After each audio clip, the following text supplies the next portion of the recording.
Sociedad, nueva vez con todos ustedes para llevarle la entrega de los lunes con el doctor Alfredo Polanco, con quien compartiremos temas importantes sobre la medicina. Doctor, muy buenos días. Buenos días, Gregory, y buenos días a nuestro público que como cada lunes están pendientes de los temas a tratar. Y en el día de hoy, un lunes muy agitado, porque ha empezado muy agitado con mucho trabajo, vamos a conversar sobre las emergencias o principales emergencias en el área de la nefrología. Pues muchas veces se piensa que el nefrólogo no tiene que acudir a emergencias.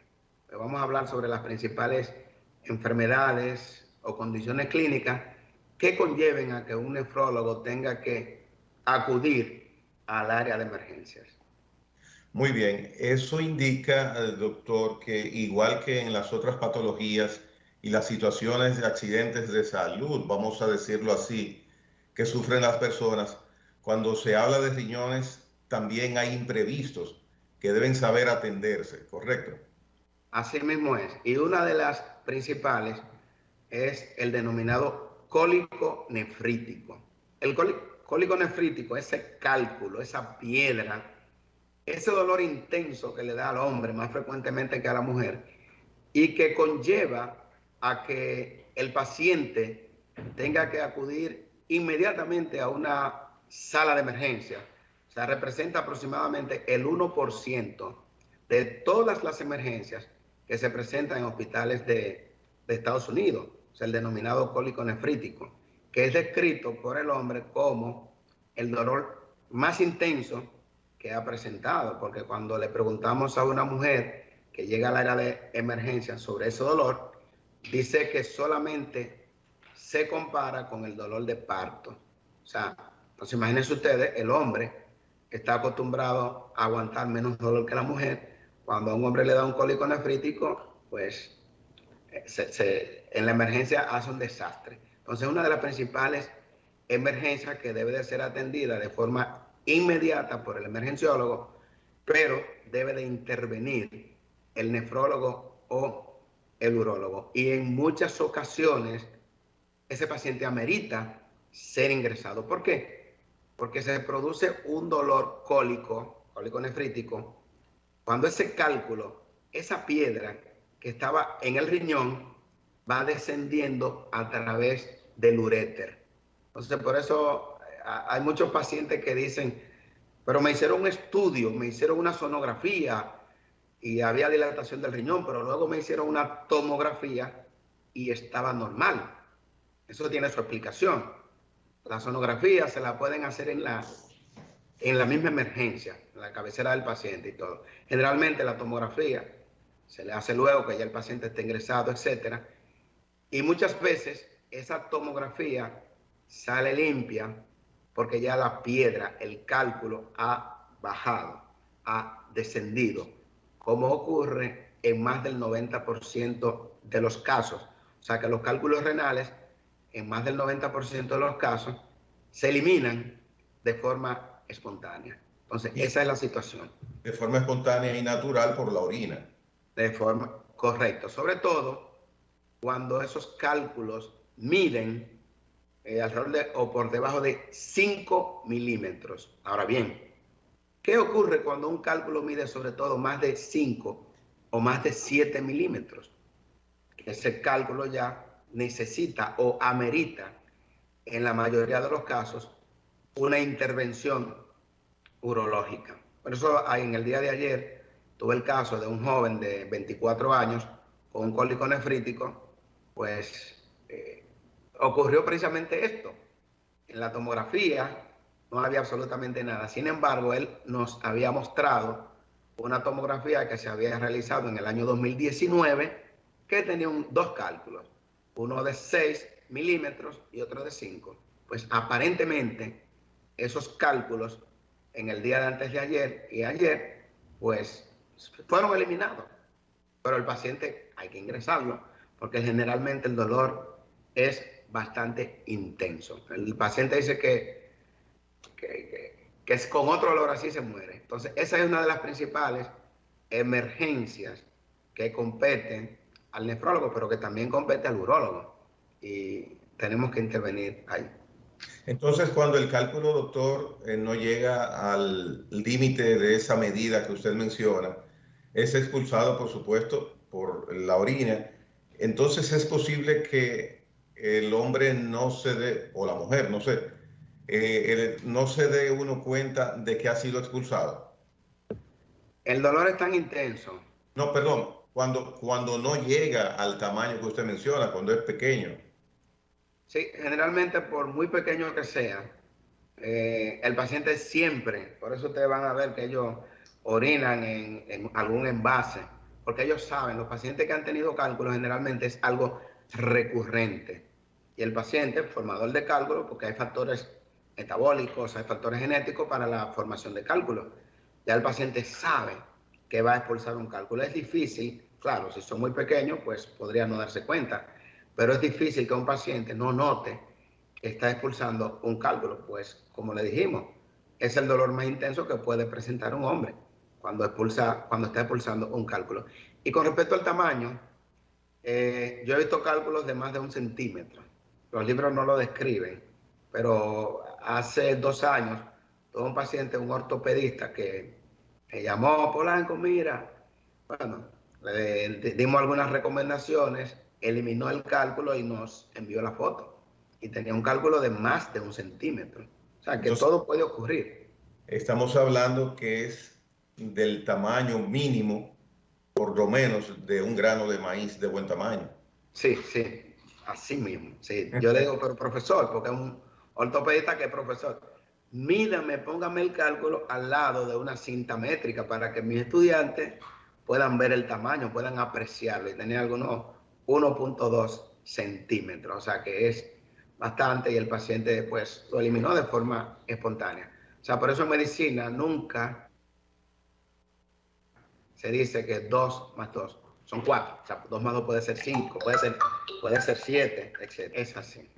Y entonces ese dolor intenso, que en una escala del 1 al 10, en el dolor normal para situaciones de padecimientos que tenemos los seres humanos, quizás llega hasta el 10. Entonces, ¿de qué manera se reduce, se contiene, se elimina cuando ese paciente llega a emergencia? Sí, por eso ese paciente se hidrata, ese paciente se le deben de administrar antiinflamatorios, diferentes tipos de calmantes, el mismo ibuprofeno, el ketoprofeno, desketoprofeno, el diclofenac, etc.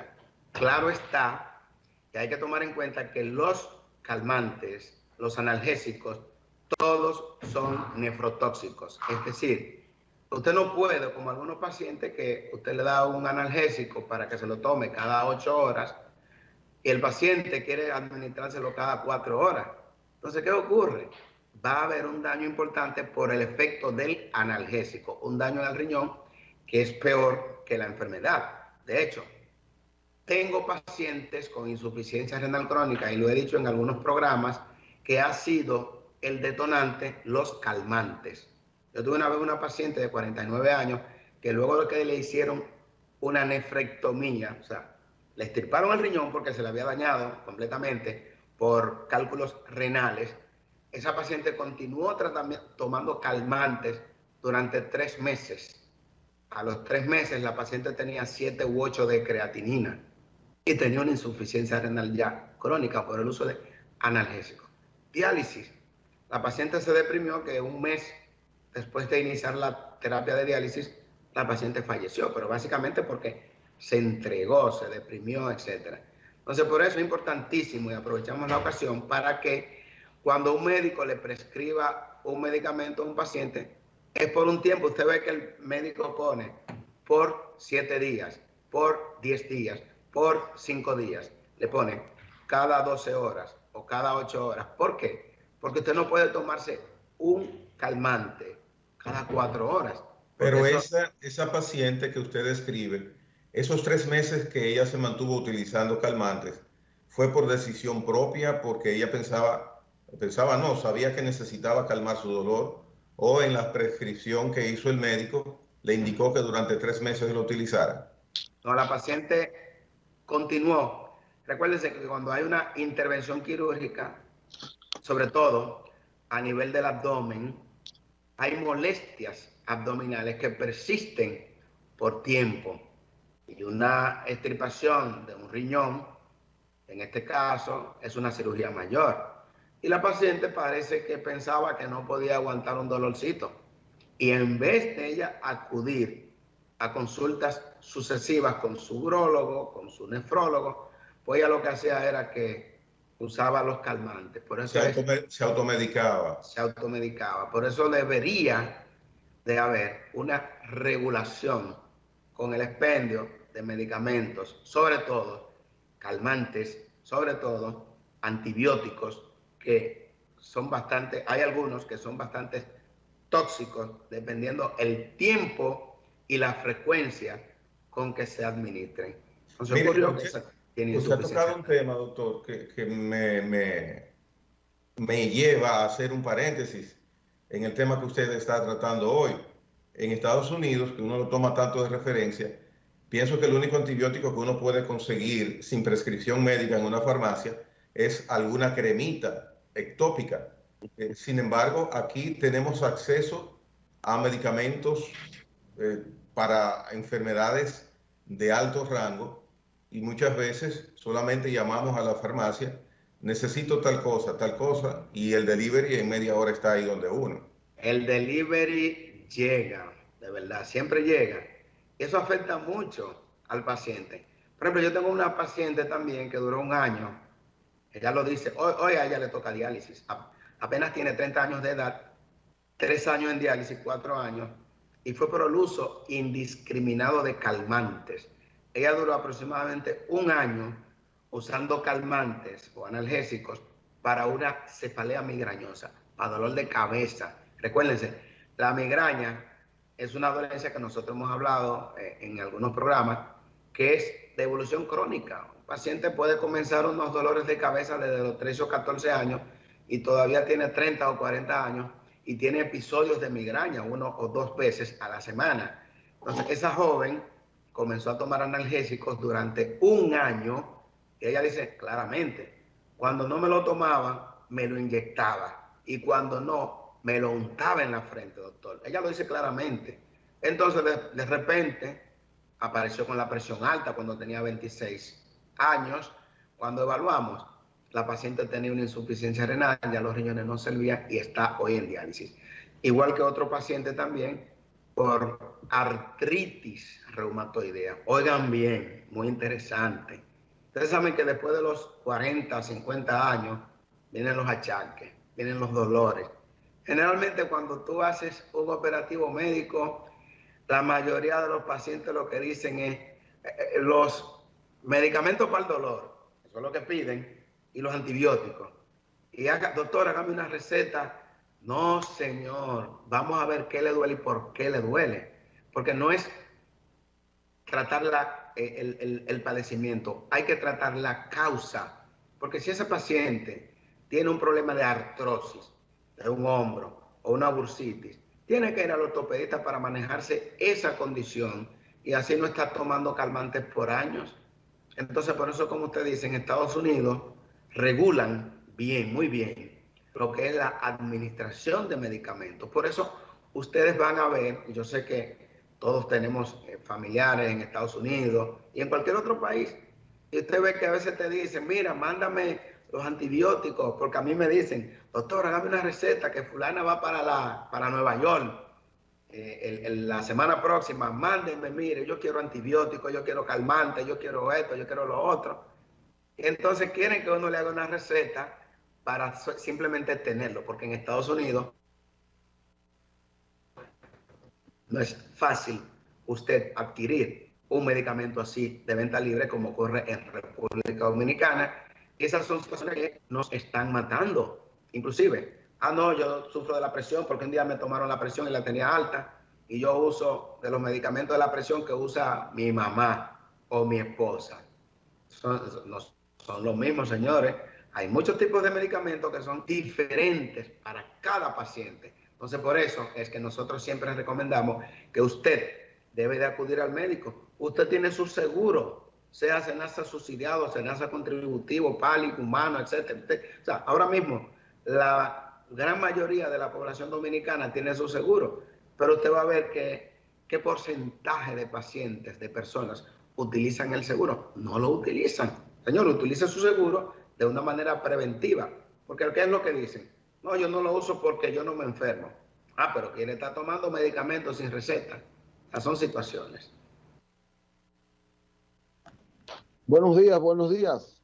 Buenos días, Licho. Hablando aquí Buenos de las días. principales emergencias en nefrología.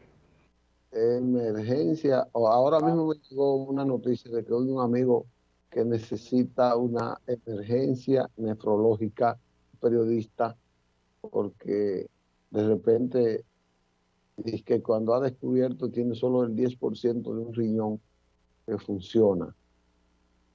Bien. Sí, Esa... es una noticia trágica. Sí, pero déjeme decirle algo, Elicho y Gregory. Eso no se presenta de hoy para mañana. Eso no se presenta de ahora para ahorita. Es lo que estamos diciendo. Y como yo le dije el martes a un paciente, a usted es diabético, ¿sí? ¿Cuántos años tiene siendo diabético? 15 años. Y ahora va para diálisis. Doctor, pero esto me lo dijeron de repente. Ajá. ¿Usted había visitado anteriormente a un nefrólogo? No, es la segunda vez. La primera vez fue cuando lo vi a usted hace un mes, también indicó los análisis y aquí los tengo. Yo, bueno, pues mire, usted va para diálisis, pero es ya. Doctor, pero ¿cómo eso pudo haberse prevenido? Yo le digo, pudo haberse diagnosticado hace aproximadamente 10 años. Ajá, doctor, ¿y cómo? Porque si esto no duele. Precisamente, como no duele, es que usted, si es diabético, si es hipertenso, usted tiene que visitar al nefrólogo y nosotros no nos cansaremos de decirlo, y a los mismos diabetólogos, endocrinólogos y cardiólogos, de que ese paciente que tiene esos padecimientos debe de hacerse una evaluación nefrológica de albuminuria, albúmina en orina, una vez al año. Y la creatinina está normal, pero a ese paciente se le va a detectar una enfermedad renal que se puede poner un tratamiento y ese tratamiento puede enlentecer la progresión hacia insuficiencia renal crónica, en algunos casos estabilizar el riñón y en otros casos hasta evitar que el paciente llegue a diálisis. Pero ya, como dice el dicho, el riñón tiene la característica de que las nefronas, que son los 2 millones de tubitos que tienen los riñones, que son los filtros, una vez que se han muerto, ya eso no se regenera. Entonces, por eso, nefrona de que se murió, parte de riñón, como dice el dicho, al 90% no le funciona. Ya ese 90% no va a recuperarse. Entonces, con 10% de riñón, ¿qué le queda a un paciente? Prepararse para terapia de diálisis. Punto. Eso duele. El daño renal generalmente no duele. El paciente va perdiendo función renal a través de los años y eso no duele. Entonces, ¿cómo es que se puede detectar? Usted va al nefrólogo. Esa es la situación. Entonces, otra de las emergencias, y Licho lo dijo claramente, es la terapia de diálisis. Cuando tenemos que dializar a un paciente de emergencia. Por ejemplo, a nosotros nos llaman a cada momento del hospital de la diabetes. Doctor Polanco, llegó el paciente de 40 años, fulano de tal, diabético de 20 años, y llegó con 10 de creatinina, 7 de potasio. ¿Eso puede esperar? No, ese paciente hay que dializarlo hoy, porque si no el paciente se va a morir o se va a complicar, aunque no se muera hoy mismo. Doctor, en este caso que me dice un amigo ahora mismo, un colega que tiene apenas el 10%. ¿Perdón? Si tiene el 10%, ya es un paciente que debe de ir preparándose porque, oigan, va a llegar a necesitar diálisis lo más rápido posible, va a necesitar diálisis. Entonces tenemos que ver cómo está la creatinina de ese paciente, cómo está la depuración de creatinina en orina de 24 horas, para saber si él tiene que qué porcentaje de función renal, porque si lo que él tiene es un 10% de función renal, ya él necesita diálisis. Ya él necesita diálisis. Sí, claro. Cuando un paciente la función renal está por debajo de un 15%, se habla de insuficiencia renal crónica estadio 5, que es el último estadio que hay, que va desde la 1 hasta la 5. En el estadio 4 y 5 el paciente ya presenta sintomatología, pero en el estadio 1, estadio 2, estadio 3, el paciente está completamente sin ninguna sintomatología. Entonces, por eso a nosotros nos encanta que el paciente llegue en estadio 1, porque es mucho lo que podemos hacer. Donde no hay síntomas. No hay ninguna sintomatología. Entonces, ahí nosotros sí podemos intervenir. Pero ¿qué sucede? Ese paciente que está en estadio 1 o estadio 2 es el paciente que va un día a la consulta y luego vuelve a los 5 años. Entonces, cuando usted lo encuentra en 5 años, el paciente ha pasado del estadio 1 al estadio 4. Y uno le dice, sí. Mire, entonces, para nosotros, los que le estamos escuchando y mirando, si nos sentimos bien, díganos cuál es la clave que debemos tomar la precaución o cómo, porque si yo me siento bien, no tengo por qué hacerme una evaluación de riñones. Si usted se siente bien y es diabético. Ya, es cuando hay una patología de diabetes, por ejemplo, o de presión arterial. Claro. Ya. Si usted, por ejemplo, no tiene ninguna patología asociada, diabetes, hipertensión o riñones poliquísticos, usted simplemente continúa con su médico de cabecera, que puede ser el médico internista, el médico familiar, etc. Pero si es diabético, si es hipertenso, si a usted le hicieron una sonografía y tiene múltiples quistes en los 2 riñones, usted tiene una enfermedad que lo va a llevar a diálisis, que es la poliquistosis renal autosómica dominante, que es hereditaria. Aunque usted no tenga ninguna sintomatología, usted tiene que acudir al nefrólogo, y ese nefrólogo es el que va a determinar con el análisis de orina de 24 horas cómo están sus riñones. Y ese nefrólogo le va a decir, mire, está todo bien, qué bueno, felicidades. Ah, doctor, no tengo nada por ahora, porque no puedo decirle no tiene nada y no va, no. Por ahora está todo bien. Su próxima cita en 1 año, por favor. Yo se lo recalco.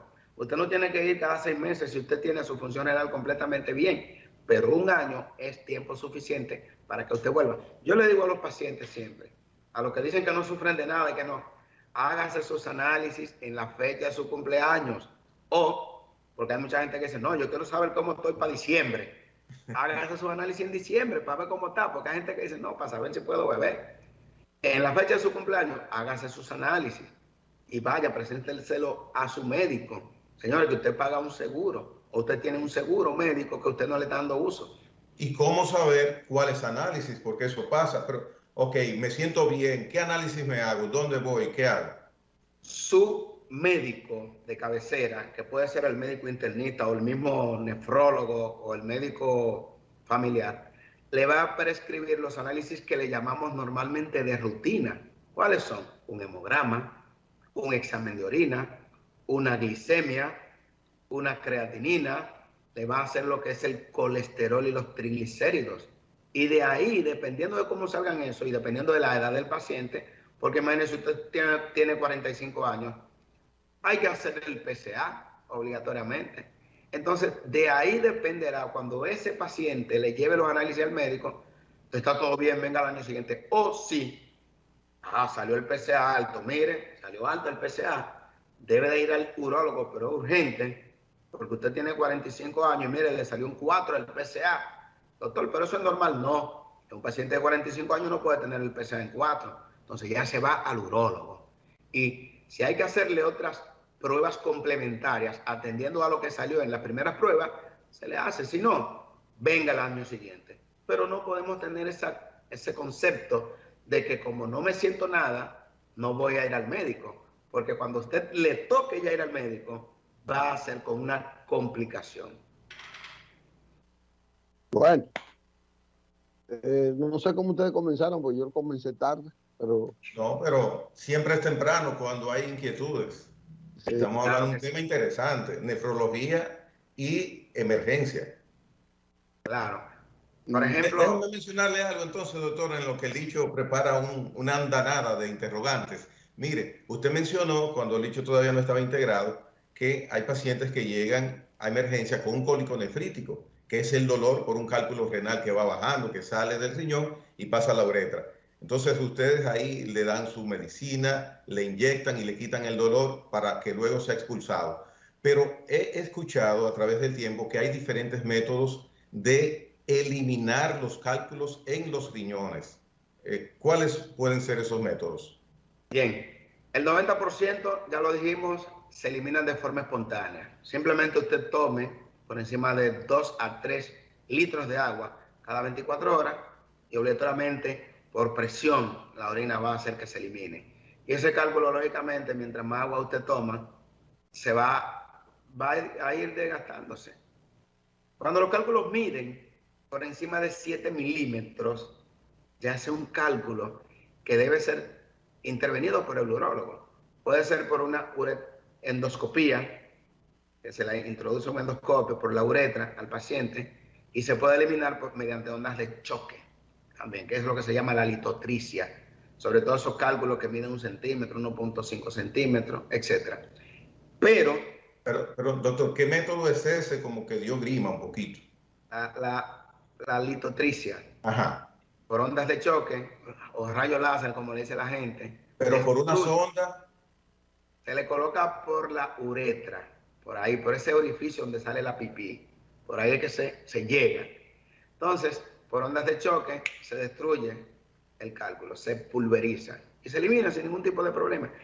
Hay cálculos de mayor tamaño, sobre todo unos cálculos que son secundarios a procesos infecciosos a repetición de las vías urinarias, que son unos cálculos muy difíciles de eliminar, que son los cálculos de Strubita, ese es el nombre. Esos cálculos tienen la característica de que son los que destruyen el parénquima renal. Ustedes ven que hay pacientes que hay que hacerle nefrectomía, es decir, extirpación de un riñón, porque han tenido infecciones de urinaria a repetición y se le ha formado un cálculo de Strubita. Ya esos cálculos deben de ser eliminados generalmente mediante una cirugía abierta. Usted ha visto a algunos pacientes que, miren, a mí me sacaron una piedra y usted le ven ese machetazo, como decimos, a nivel del abdomen. Entonces, o sea, que hay diferentes formas de eliminar los cálculos, pero la mejor forma es la fisiológica. Fisiológica es usted tomar agua y elimina esos cálculos, y posiblemente si usted es un bebedor de agua, usted no le vayan a formar más cálculos. O sea que el 90% de los cálculos se eliminan sin ningún tipo de problema, de forma espontánea. Muy bien. Bueno, doctor, gracias. Bueno. Ha sido un gran, como siempre, un gran programa. Pero le falta más para la otra semana. No hay problema, pues continuaremos con otro tema similar. Yo sé que muchas personas ya están esperando esos lunes para ver qué tema traemos, y nosotros con gusto pues complaceremos las peticiones, porque muchas veces hay personas que me escriben a mí, Polanco, trátese tal tema, y entonces nosotros revisamos y decimos, sí, es de importancia. El gobierno, doctor, está pensando que como el lunes usted no pudo estar, era no laborable, mover los días feriados a los martes para no tocar los lunes. Bueno, como sea, pero no hay problema.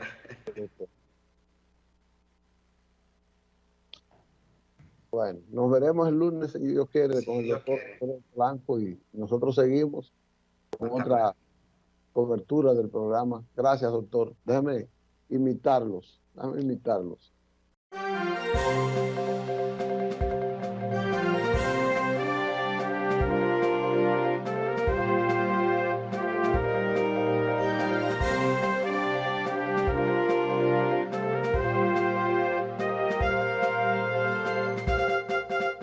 Muy bien, continuamos con el desarrollo del programa. Hoy contamos al lunes 23 de agosto del año 2021. 23 de agosto 2021, lunes. Adelante, señor Matos. Muy buenos días de nuevo, Gregorio Antonio Caimares. Caimares Hidalgo. Tenemos muchas cosas que resaltar. Bueno, hoy va a hablar el presidente Leonel Fernández para expresar la evaluación del FUPU al gobierno, al primer año del gobierno de Luis Abinader. Leonel Fernández es un expresidente dilatado, con 3 periodos y con un porte de estadista de más de 20 años, que se confirmó su creencia de ser presidente. Una creencia que creo que se le adelantó, porque no creo que cuando él fuera presidente le estaba preparado para hacerlo, pero le tocó asumir. Habrá que esperar esa valoración del presidente Leonel Fernández. Hoy también se va a producir el primer encuentro de las organizaciones, de los líderes que fueron convocados por el presidente, fueron invitados por el presidente Abinader en su alocución de cumpleaños, de rendición de cuentas del primer año, para encarar un proyecto más o menos nacional, mucho más socializado, que haya una visión de conjunto al futuro inmediato del país. En esa parte me parece que, no sé si todos han confirmado que irán, pero creo que hoy el sábado al licenciado José Ignacio Paliza servir de vocero de la presidencia y anunciar que hoy se iban a reunir. Me parece que, no sé si es al mediodía o en la noche, en esa parte. Son 2 acontecimientos importantes, además del periplo del presidente durante el fin de semana, Consejo de Ministros en Valverde Mao, donde se definió una enorme inversión, una gran inversión, unas medidas muy importantes para el desarrollo de esa región y a medidas sobre el problema haitiano, que tiene mucho que ver con eso. Y ayer, que eso vamos a profundizarlo con la inauguración de la carretera turística Santiago-Puerto Plata, que realmente es una carretera que le va a dar vida a esa zona, una vida económica, una vida social a esa zona. Por eso yo creo que hablemos después, porque quiero presentarle muchas imágenes que no están preparadas a la población, pero tú opinarás sobre eso. Creo que son otros temas importantes que tenemos que abordar. Por supuesto, y también el tema que mencionas último, el de la carretera turística que une Santiago y Puerto Plata, verdaderamente es un tema que particularmente a mí me agrada mucho, por diversas razones. Mira, con lo que primero mencionas de que el expresidente de la República, Leonel Fernández, hablará esta noche al país, pienso que no es muy difícil prever por dónde viene el centro de su exposición por medios de comunicación, porque se ha visto que en las últimas semanas el expresidente Leonel Fernández ha mantenido unas observaciones críticas, si se puede decir directas, muy directas, frente al gobierno, sobre todo en lo que tiene que ver con su proyección de ejecuciones, de inversión. Y recordamos que hace unos días, con el tema del precio del pollo, pues ese fue básicamente el punto de más algidez que él trató frente al gobierno, cuando mencionaba de que no podía aceptarse un pollo pagándose 100 pesos la libra. Hay que ver que anteriormente a esta situación, los meses iniciales del gobierno, Leonel Fernández y el partido que recién creó, la Fuerza del Pueblo, se sentían y daba una impresión de que había una especie de alianza táctica, política, de convivencia, inclusive hasta administrativa, porque es conocido que personas ligadas a ese partido nuevo y a Leonel Fernández son parte hoy de la estructura gubernamental.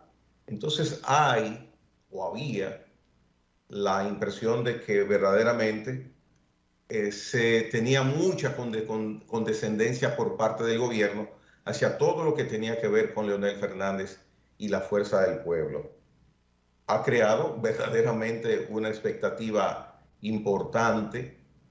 Hay muchos ojos puestos en esta noche a las 8, cuando será que él va a hablar al país, o así si fuera un próximo mandatario en vías de tomar posesión.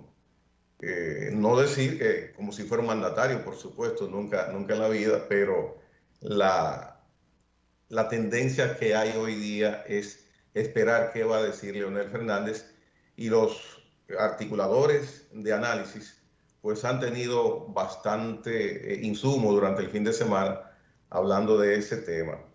La autopista, perdón, luego mencionaste lo de el tender la mano y solicitar la presencia de la oposición y de sectores sociales para explicar y en convivencia pues poder aplicar medidas que el país necesita. Fue una medida que anunció, una decisión que anunció el presidente, como ya bien lo dices, en su alocución del miércoles pasado. Eso es interesante, hay que ver la reacción principalmente de las dos fuerzas políticas de la oposición que más predominio tienen, que es Fuerza del Pueblo y el Partido de la Liberación Dominicana, que el fin de semana y la semana también estuvo enseñando músculos, tratando de enseñar músculos sobre cuál es su oposición al gobierno. No desperdiciaron casi tiempo, porque al otro día del presidente dirigirse al país, hubo una rueda de prensa que fue encabezada por el secretario general del PLD, donde desmontaba prácticamente todos los puntos que trató el presidente de la República la noche anterior. Hay que hacer una acotación sobre esta presentación del secretario general del Partido de la Liberación Dominicana, de que inmediatamente se realizó la rueda de prensa. Reinaldo Pared, que es el secretario general ad vitam de esa organización, escribió en sus cuentas en las redes sociales que una extensión, un exceso de palabras quita la esencia y pierde la eficacia el discurso, en obvia referencia a lo extendida que fue la presentación de Charlie Mariotti en la rueda de prensa para evaluar el discurso del presidente Luis Abinader. Llamó bastante la atención ese aspecto. Así que hoy es un día interesante, y la hora que mencionas de la carretera turística, que a través de obras públicas fue culminada. Y el presidente... Déjame mandarle esta imagen para que ver si la van poniendo en la medida en que tú vas hablando. Yo me sorprendí cuando vi que la inversión ascendía a más de 4.000 millones de pesos. Son 40 y tantos kilómetros y una inversión bastante alta.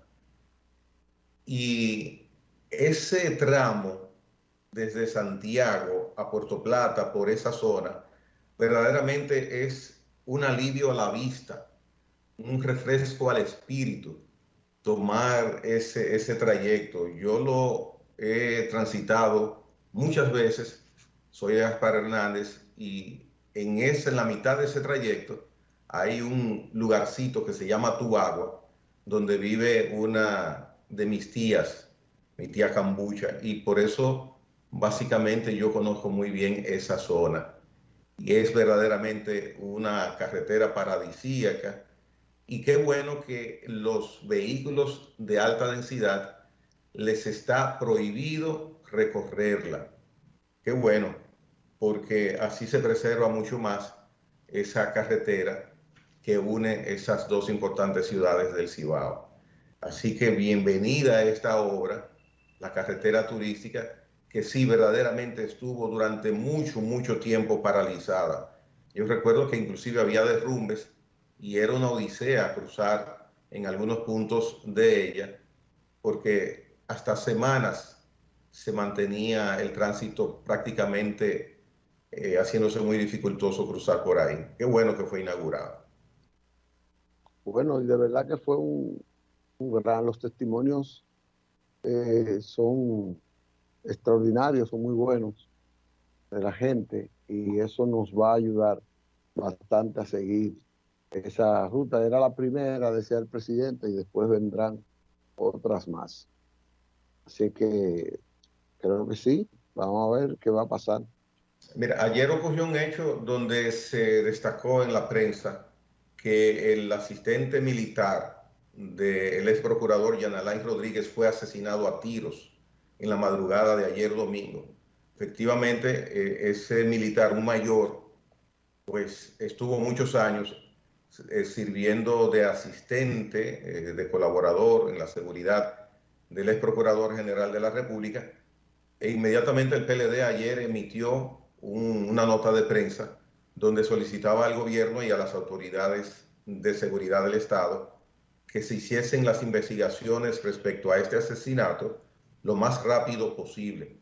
Pues ayer mismo ya la Policía Nacional indicó que hay uno de los perpetradores de este crimen detenido y otros tres a los cuales indicó sus nombres, pues están en persecución por parte de los agentes policiales. Ahí se desmonta prácticamente, el que está detenido dio detalles de que pudiera haber ulteriormente un interés específico por acabar con la vida de ese mayor que tiene su nombre y que tenía unas funciones, parece que nada que ver con que hubiese alguna relación con sus labores a las cuales él estaba asignado oficialmente para pertenecer al servicio institucional del ex procurador general de la República. Se mencionó por momentos ayer inclusive de que acababa de visitar al ex procurador en la cárcel de Najayo y que luego fue asesinado y que se robaron unos policías en su casa, unos equipos. Yo pienso que se debe ser un poquito prudente en hacer conjeturas a priori. No es que algo no pueda así suceder, pero hay que tener cuidado. Hay que tener cuidado porque se pierde la credibilidad. Si yo menciono que ahí hay un fuego que fue producido por un extraterrestre y resulta que fue un tanque de gas que explotó, pues al otro día nadie me va a creer. Entonces, cuando uno abre la boca o escribe en un medio de comunicación, uno debe cerciorarse lo que está diciendo o lo que está escribiendo y no apresurarse. Algunas veces uno quiere dar una información que por vía de uno sea que las personas se enteren. Ah, qué interesante. Claro que sí, eso es bueno, pero hay que ser cuidadoso en hacer elucubraciones para empezar a mencionarlas en los medios de comunicación, sea yo que soy político o sea yo que soy comunicador o periodista. Yo estoy de acuerdo, estoy de acuerdo. Para seguir hablando de esto, vamos a esperar otro tiempecito más mañana, porque ya hoy se nos fue el tiempo, pero de eso hay que profundizar.